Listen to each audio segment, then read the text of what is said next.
a hill far away stood an old rugged cross, the emblem of suffering and shame.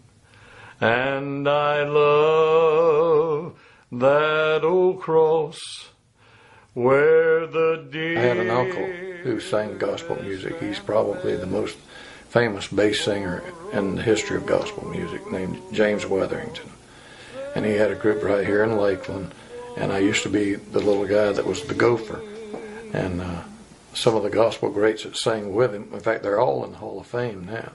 That was Big Chief Wetherington, Jake Hess, Mosey Lister, Calvin Newton,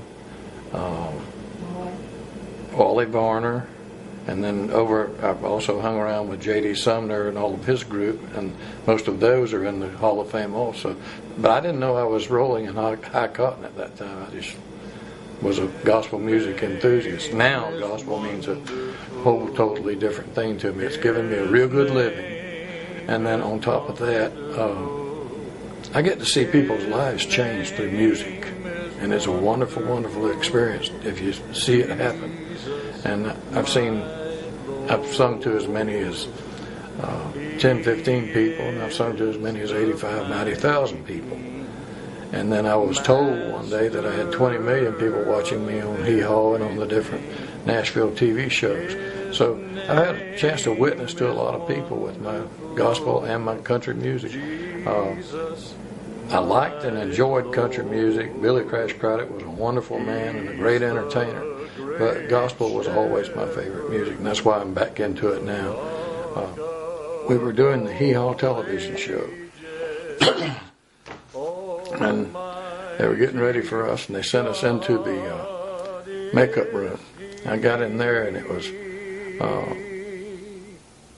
Dolly Parton's sister, baby sister, Rachel, was in there, and she did my makeup. Then I went and did the Hee Haw television show, and the guest artist that day was Dolly Parton.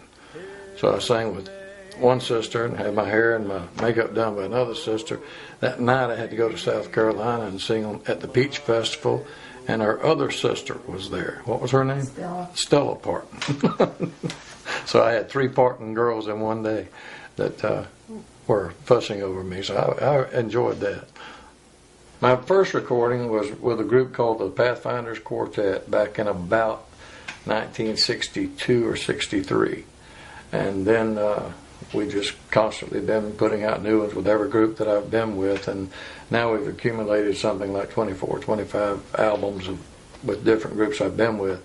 I started off with a group called the Pathfinders, and then out of that was born a full-time group that we called the Tribunes, and we received national attention and had lots of record sales, and traveled the whole United States and Canada and down in the islands, and then after that I went with the Rebels Quartet from over in Tampa, Florida, and they were already a famous group, and we got it was just a real good experience singing with Ronnie Booth and Little Jimmy Taylor and Lee Kitchens, and we traveled all of America and Canada also. Then I got a call from Billy Crash Craddock wanting me to help him put together a gospel style quartet, and I did that, and that carried on for like 10 years. We got to ride all of his 9 number ones while he was traveling. He had the hottest show on the road. With us and his Dream Lovers band, it was a big Vegas type production, and all of the other artists felt like it was so hot they didn't want to follow us on stage, but it was a very, very nice experience. But all during that time I was still gospel music oriented, and I'm glad now to be back in gospel music. I like it. And led my soul astray, Satan led my soul astray, I drifted. It's me.